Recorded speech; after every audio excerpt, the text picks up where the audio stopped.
Good morning dear students. हम लोग chapter 3 start किए थे, मेटल एंड नॉन मेटल।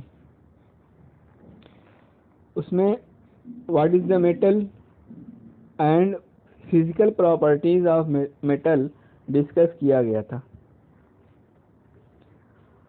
आज हम लोग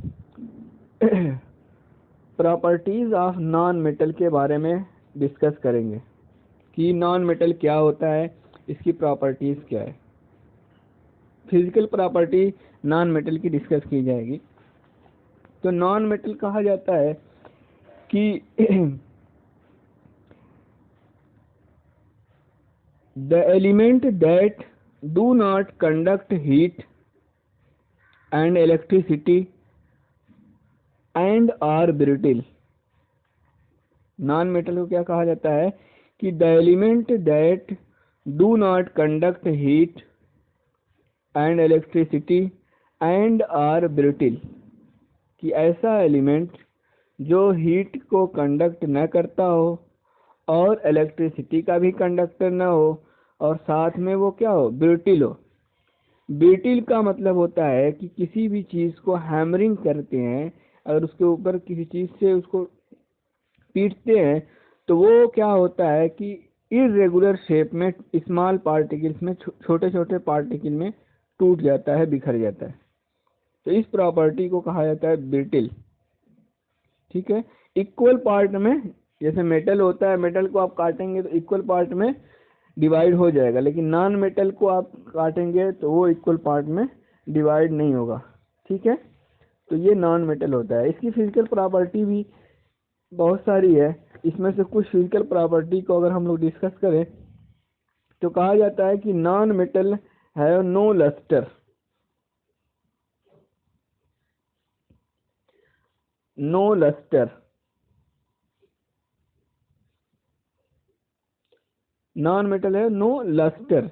मैंने बताया था पिछली क्लास में कि लस्टर का मतलब क्या होता है कि जैसे मेटल होते हैं उनको आप कहीं से तोड़ते हैं या काटते हैं तो उसमें शाइनिंग आती है, और गोल्ड और सिल्वर के अंदर शाइनिंग सबसे ज़्यादा होती है। नॉन मेटल के अंदर इस तरह की प्रॉपर्टी नहीं पाई जाती। ठीक है। लेकिन इसमें एक एक्सेप्शन है। एक नॉन मेटल ऐसा है जिसमें लस्टर पाया जाता है। लस्टर कैरेक्टर जो है होता है, और उसका नाम क्या है, नोट कर लीजिए, आयोडीन, I2। I2 के अंदर लस्टर पाया जाता है। इसका सरफेस, आयोडीन का सरफेस जो होता है वो लस्ट्रस होता है। ठीक है। हाँ, अब इसके बाद अगली प्रॉपर्टी है नॉन मेटल की कि non metal are generally soft. जितने भी नॉन मेटल होते हैं वो जनरली क्या होते हैं, सॉफ्ट होते हैं। जैसे कार्बन,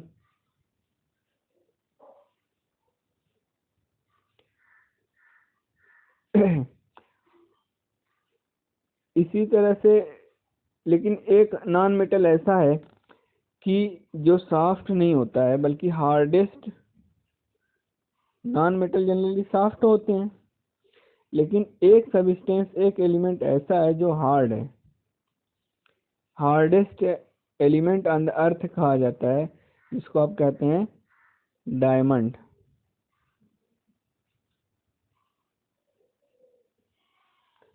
डायमंड क्या होता है, सबसे ज्यादा हार्ड एलिमेंट है अर्थ पर, लेकिन नॉन मेटल है ये। तो ये एक्सेप्शन है उसका। उसके बाद तीसरी प्रॉपर्टी है कि non metal are neither malleable nor ductile. Non metal को ना ही मैलिएबल होते हैं ना ही डक्टाइल होते हैं। मतलब इनसे न तो वायर आप बना सकते हैं, ना ही इनको पीट करके, हैमरिंग करके आप इसको पतली थिन शीट में चेंज कर सकते हैं। ठीक है। हाँ, क्योंकि इलास्टिसिटी इसके अंदर, मैलिएबिलिटी और डक्टिलिटी क्या होती है, नहीं पाई जाती है। एक तो कैरेक्टर आपने पढ़ लिया कि नॉन मेटल आर ब्रिटिल। तो सॉलिड नॉन मेटल जैसे सल्फर, फास्फोरस, इनको आप तोड़ेंगे तो ये छोटे छोटे पीसेस में क्या होते हैं, टूट जाते हैं। और नॉन मेटल जो होते हैं वो bad conductor of heat and electricity, सीधी सी बात है। लेकिन एक नॉन मेटल ऐसा है जो इलेक्ट्रिसिटी का गुड कंडक्टर होता है, और आप जानते हैं उसका नाम है ग्रेफाइट। ग्रेफाइट जो होता है नॉन इलेक्ट्रिसिटी का गुड कंडक्टर होता है, ग्रेफाइट। ठीक है। हाँ, ये बाकी इसके अलावा जितने नॉन मेटल होते हैं वो सब इलेक्ट्रिसिटी के कंडक्टर होते हैं। उसके बाद कहा जाता है कि नॉन मेटल और नॉन सोनोरस। नॉन मेटल में सोनोरस होता है कि जैसे मेटल को पीटते हैं तो एक आवाज होती है, साउंड निकलता है। तो नॉन मेटल जो होते हैं no produce sound. Next property, non metal exist as solid liquid and gas, तीनों स्टेट में होते हैं। नॉन मेटल जो होते हैं सॉलिड लिक्विड और गैस तीनों स्टेट में होते हैं। जैसे एग्जांपल इसका नोट कर लीजिए, अगर नोट करना हो तो, कि जैसे कार्बन, सल्फर, फास्फोरस, ये सब क्या है, सॉलिड हैं, ये सॉलिड हैं। ठीक है। इसी तरह से हाइड्रोजन, ऑक्सीजन, नाइट्रोजन, ये भी नॉन मेटल है, लेकिन ये आप जानते हैं किस स्टेट में रहते हैं, गैसियस स्टेज में रहते हैं। ठीक है। हाँ, ये सब क्या है, हाँ, गैस की स्टेज में रहते हैं, गैसियस स्टेट में रहते हैं। इसके अलावा ब्रोमीन, बी आर, ये ऑनली नॉन मेटल है। ब्रोमीन एक ऐसा नॉन मेटल है, कहा जाता है कि जो यही एक नॉन मेटल है जो लिक्विड स्टेट में रहता है एट रूम टेम्परेचर पर। ठीक है। हाँ, तो नेक्स्ट प्रॉपर्टी नॉन मेटल की, कि नॉन मेटल है low melting point and boiling point, diamond को छोड़ करके।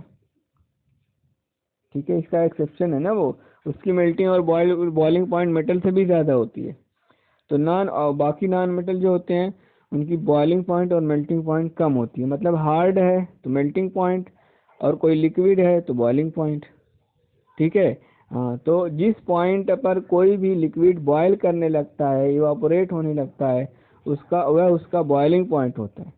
और जिस पॉइंट पर कोई भी लिक्विड मेल्ट होने लगता है, पिघलने लगता है, वह उसका, कोई भी सॉलिड पिघलने लगता है, वह उसका क्या होता है, मेल्टिंग पॉइंट होता है। तो जितने भी नॉन मेटल होते हैं इनका मेल्टिंग और बॉइलिंग पॉइंट कम होता है, लो होता है।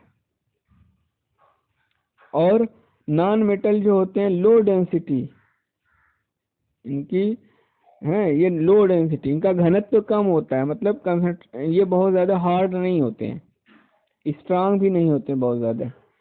हाँ, लेकिन ग्रेफाइट की स्ट्रेंथ लो होती है, लेकिन फिर भी।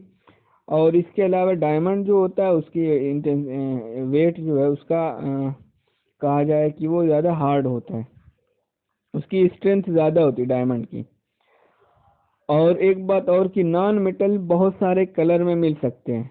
जैसे ये नोट कर सकते हैं आप लोग कि हाइड्रोजन और ऑक्सीजन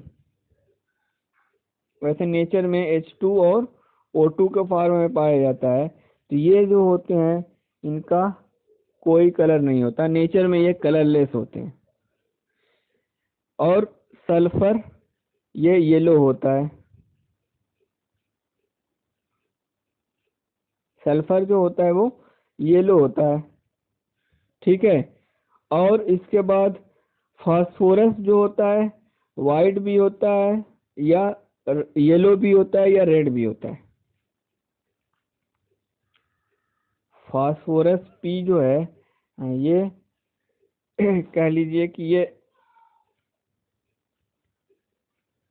फास्फोरस का कौन कौन सा कलर होता है, हाँ, ये रेड होता है,